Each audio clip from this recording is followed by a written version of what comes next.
It is so dark in Wales now, so it makes it really difficult to find a decent place to film. I think I've managed to light this place kind of okay.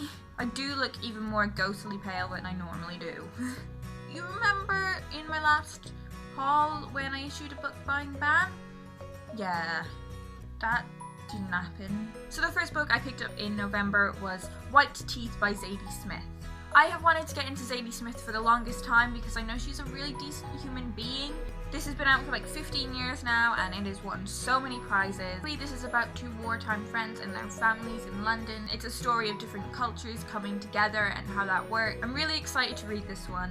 The second book I got in November was Norwegian Wood by Haruki Murakami. A friend has been reading Murakami lately and he recommended him to me. Set in 1960s in Tokyo, so that's unlike anything I've ever read before. The next book I got was a non-fiction book and it is Living Dolls, The Return of Sexism by Natasha Walter. The book is about patriarchy and femininity and sexist stuff.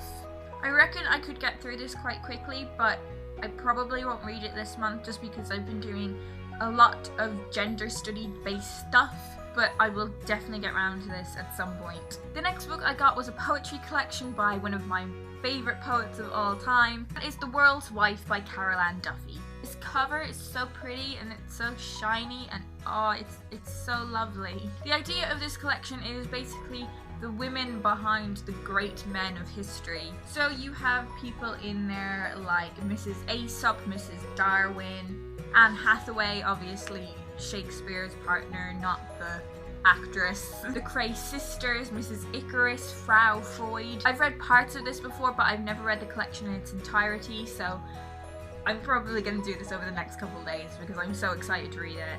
This next book was a gift and it is something I've wanted for the longest time. Basically a week ago I was feeling a little bit sad, so I was taken on a surprise trip to Waterstones and basically told, pick a book. So I chose All the Light We Cannot See by Anthony Doerr.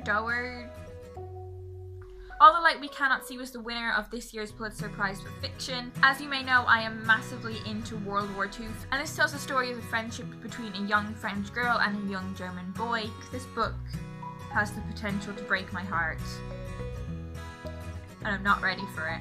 I often get new books. Most of my books come from charity shops, and this new book smells really nice. Following on from the Nazi-based literature, we got Robert Harris's Fatherland. Basically tells a story of what could have happened if the Nazis won the Second World War. I actually have an audiobook of this, so I should be able to get through it quite quickly if I listen and read at the same time. I got this for 10p.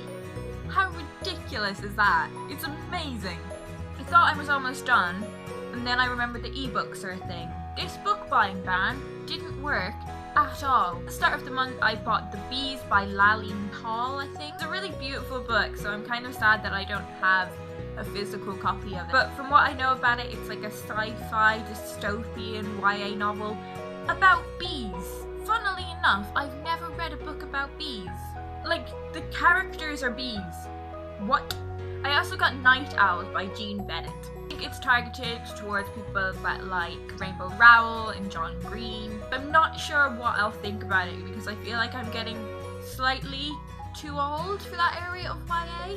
Really don't care about love stories at all. I think it's basically a romance between a girl named Beatrix and like a bad boy named Jack. I'm absolutely obsessed with Alice in Wonderland, so I got The Looking Glass House by Vanessa Tate. This is basically the story of how Alice came to be a story and what happened before she fell down the rabbit hole.